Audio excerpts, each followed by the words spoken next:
Industrialisation జరిగి ఫ్యాక్టరీలు రకరకాల ఏదైతే ఇండస్ట్రియల్ ఎస్టాబ్లిష్మెంట్ వస్తున్నాయి ఈ నేపథ్యంలో నీళ్ళ యొక్క వాడకం ఇతర అవసరాలకు కూడా చాలా పెరిగింది.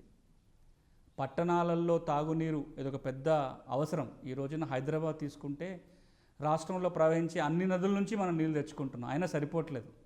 ఒకప్పుడు హైదరాబాద్లో ఉన్న 2 చెరువుల నీళ్ళే చాలా ఎక్కువ, గండిపేట నీళ్ళే సరిపోయేటి. కానీ ఈ రోజున హైదరాబాద్లో ఉన్న 2 చెరువుల నీళ్ళు ఏం సరిపోవట్లా, రాష్ట్రంలో అన్ని నదుల నుంచి నీళ్ళు తీసుకొచ్చినా సరిపోవట్లేదు.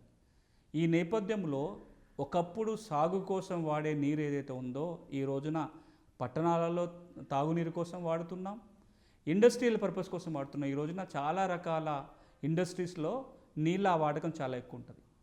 అంతేకాదు ఇప్పుడు కూల్ డ్రింక్స్ నీళ్ళని వ్యాపారం అయిపోయింది. మనం బాటిల్స్లో నీళ్ళు తీసుకొచ్చి అమ్ముతున్నాం.